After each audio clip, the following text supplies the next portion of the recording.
Assalamualaikum warahmatullahi wabarakatuh. Alhamdulillahirrabbilalamin. Wassalatu wassalamu ala ashrafil anbiya wal mursalin Sayyidina Maulana Muhammadin wa ala washabihi ajma'in. Perkenalkan, nama saya Suci Rahmadini. Saya dari kelas 3D Akuntansi Syariah. Di sini saya akan menjawab pertanyaan soal tentang materi perilaku konsumen. Perilaku konsumen menurut para ahli, yang pertama menurut Gerald Zeltman dan Melanie Wallendorf, menjelaskan bahwa perilaku konsumen adalah tindakan-tindakan, proses, dan hubungan sosial yang dilakukan individu, kelompok, dan organisasi dalam mendapatkan, menggunakan suatu produk atau lainnya sebagai suatu akibat dari pengalamannya dengan produk, pelayanan, dan sumber-sumber lainnya. Sedangkan menurut Zeltman dan Melanie Wallendorf, perilaku konsumen dapat didefinisikan sebagai proses pengambilan keputusan dan aktivitas individu secara fisik yang dilibatkan dalam proses mengevaluasi, memperoleh, menggunakan, atau dapat mempergunakan barang-barang dan jasa. Lalu menurut James F. Angel et al. Berpendapat bahwa perilaku konsumen didefinisikan sebagai tindakan individu yang secara langsung terlibat dalam usaha memperoleh dan menggunakan barang-barang jasa ekonomis, termasuk proses pengambilan keputusan yang mendahului dan menentukan tindakan-tindakan tersebut. Lalu manfaat perilaku konsumen bagi perusahaan: yang pertama, mengurangi risiko terhadap bisnis Anda. Yang kedua, sebagai bahan mengumpulkan feedback. Yang ketiga, sebagai dasar penggunaan sumber daya yang produktif dan efektif. Yang keempat, sebagai dasar membuat strategi pemasaran yang tepat. Yang kelima, upaya untuk menciptakan loyal customer. Faktor-faktor yang mempengaruhi perilaku konsumen dalam melakukan pembelian suatu produk. Yang pertama, faktor pribadi. Faktor ini termasuk minat dan pendapat seseorang sebagai konsumen. Secara khusus, faktor ini juga dipengaruhi oleh faktor demografi seperti usia, jenis kelamin, budaya, profesi, latar belakang, dan sebagainya. Lalu yang kedua, faktor psikologis. Faktor psikologis meliputi respon individu berdasarkan persepsi dan sikapnya terhadap campaign. Secara khusus, faktor ini juga termasuk persepsi dan sikap individu tentang kebutuhan sebagai konsumen. Yang ketiga, faktor sosial. Faktor ini meliputi pengaruh lingkungan hingga pengaruh media sosial terhadap keputusan konsumen. Kelas sosial, pendapatan, dan tingkat pendidikan juga tercakup dalam faktor ini. Bagaimana faktor pribadi mempengaruhi perilaku konsumen dalam membeli suatu produk? Faktor pribadi termasuk minat dan pendapat seseorang sebagai konsumen. Secara khusus, faktor ini juga dipengaruhi oleh faktor demografi seperti usia, jenis kelamin, budaya, profesi, latar belakang, dan sebagainya. Faktor psikologis terdiri dari pengolahan informasi, pembelajaran perubahan sikap atau perilaku. Faktor psikologis meliputi respon individu berdasarkan persepsi dan sikapnya terhadap campaign. Secara khusus, faktor ini juga termasuk persepsi dan sikap individu tentang kebutuhan sebagai konsumen. Faktor sosial adalah faktor yang meliputi hubungan kekeluargaan, pandangan pekerjaan, kebebasan berpolitik, dan hubungan kemasyarakatan. Faktor ini meliputi pengaruh lingkungan hingga pengaruh media sosial terhadap keputusan konsumen. Kelas sosial, pendapatan, dan tingkat pendidikan juga tercakup dalam faktor ini. Sikap menunjukkan penilaian, perasaan, serta tindakan terhadap suatu objek. Sikap yang berbeda-beda terjadi karena adanya pemahaman, pengalaman, dan pertimbangan yang sudah pernah dialami seseorang dalam suatu objek. Bagaimana sikap konsumen mempengaruhi perilaku konsumen dalam membeli suatu produk? Perilaku konsumen dalam pengambilan keputusan pembelian yang dilakukan oleh konsumen melewati 5 tahap, yaitu pengenalan kebutuhan, pencarian informasi, evaluasi informasi, pembelian, dan pasca pembelian. Persepsi adalah tindakan menyusun, mengenali, dan menafsirkan informasi sensoris guna memberikan gambaran dan pemahaman tentang lingkungan. Persepsi dipengaruhi oleh faktor internal dan faktor eksternal.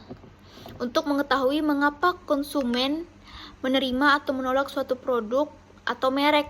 Pemasar harus memperhatikan dengan sungguh-sungguh pandangan konsumen terhadap merek atau produk tersebut.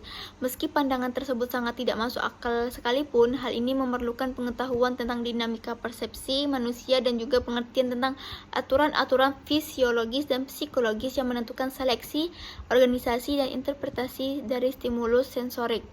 Informasi apa saja yang bisa diperoleh dari perilaku konsumen? Perilaku konsumen dalam pengambilan keputusan pembelian yang dilakukan oleh konsumen melewati 5 tahap, yaitu pengenalan kebutuhan, pencarian informasi, evaluasi informasi, pembelian, dan pasca pembelian. Segmentasi pasar adalah pengelompokan pasar menjadi kelompok-kelompok konsumen yang homogen, di mana tiap kelompok dapat dipilih sebagai pasar yang dituju untuk pemasaran suatu produk. Sedangkan targeting adalah kegiatan menilai dan memilih satu atau lebih segmen pasar yang akan dimasukkan oleh perusahaan. Kalau positioning juga bisa diartikan sebagai strategi untuk menciptakan citra perusahaan dan produknya di benak konsumen, baik itu konsumen individu, perusahaan, maupun pemerintah. Dasar-dasar melakukan segmentasi. Tahap pertama yaitu menetapkan segmentasi makro, yaitu pemakai akhir, lokasi geografis, dan banyaknya langganan. Tahap yang kedua yaitu sikap terhadap penjual, ciri-ciri kepribadian, kualitas produk, dan pelanggan. Syarat segmentasi pasar yang efektif: yang pertama dapat diukur, yang kedua dapat dicapai, yang ketiga cukup besar atau cukup menguntungkan, yang keempat dapat dibedakan, yang kelima dapat dilaksanakan. Tingkatan-tingkatan dalam segmentasi pasar. Yang pertama, pemasaran massal. Pemasaran massal berfokus pada produksi massal, distribusi massal, dan promosi massal untuk produk yang sama dalam cara yang hampir sama keseluruhan konsumen. Yang kedua, pemasaran segmen. Pemasaran segmen menyadari bahwa pembeli berbeda dalam kebutuhan, persepsi, dan perilaku pembelian. Yang ketiga, pemasaran ceruk. Pemasaran ceruk berfokus pada subgrup. Di dalam segmen-segmen, suatu ceruk adalah suatu grup yang didefinisikan dengan lebih sempit. Yang terakhir, pemasaran mikro. Praktik penyesuaian produk dan program pemasaran agar cocok dengan cita rasa individu atau lokasi tertentu, termasuk dalam pemasaran mikro adalah pemasaran lokal dan pemasaran individu. Jelaskan model sederhana pengambilan keputusan pembelian konsumen. Yang pertama, tahapan masukan atau input. Pada tahap masukan mempengaruhi pengenalan konsumen terhadap kebutuhan dan keinginan pada suatu produk dalam usaha pemasaran yang dilakukan oleh pemasar. Kemudian, pengaruh lingkungan sosial eksternal atas konsumen. Dampak kumulatif dari setiap usaha pemasaran, pengaruh keluarga, dan teman-teman semuanya merupakan masukan yang mungkin mempengaruhi apa yang dibeli konsumen dan bagaimana mereka menggunakan apa yang mereka beli. Yang kedua, tahap proses. Pada tahap ini memfokuskan bagaimana cara konsumen dalam mengambil keputusan yang mempengaruhi oleh faktor psikologi. Kemudian pada tahap masukan mempengaruhi.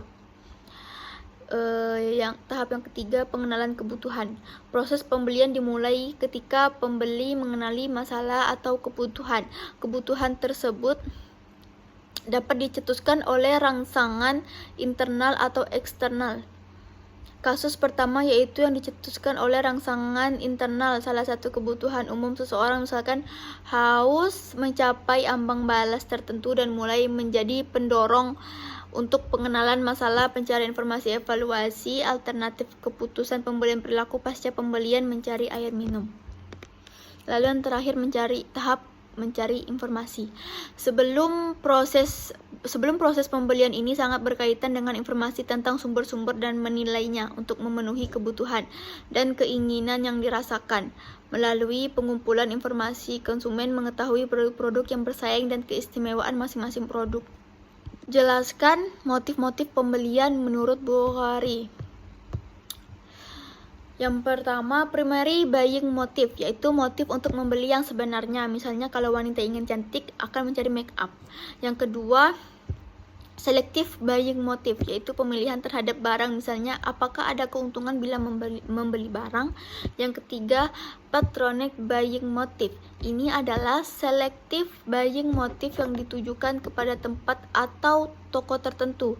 Pemilihan ini bisa timbul karena tempat dekat, cukup persediaan barang, dan pelayanan memuaskan. Kriteria yang digunakan konsumen selama pengambilan keputusan akan tergantung pada beberapa faktor. Beberapa tahapan yang dilakukan oleh konsumen sebelum melakukan keputusan pembelian suatu produk menurut Kotler dan Armstrong tahun 2008 membedakan 5 peran yang dimainkan orang dalam keputusan pembelian, yaitu pencetus, pemberi pengaruh, pengambil keputusan, pembeli, dan pemakai. Pencetus merupakan seseorang yang pertama kali mengusulkan gagasan untuk membeli suatu produk atau jasa. Pemberi pengaruh merupakan orang yang memiliki pandangan atau sarannya dapat mempengaruhi keputusan pembelian. Untuk mengambil keputusan pembelian, apakah akan membeli atau tidak, bagaimana cara membeli, dan di mana dibeli, merupakan tugas dari seorang pengambil keputusan. Pembeli adalah orang yang melakukan pembelian. Seorang yang memakai atau mengkonsumsi suatu barang, produk, atau jasa merupakan pemakai. Baiklah, hanya ini dapat saya sampaikan. Kurang lebihnya saya mohon maaf. Wassalamualaikum warahmatullahi wabarakatuh.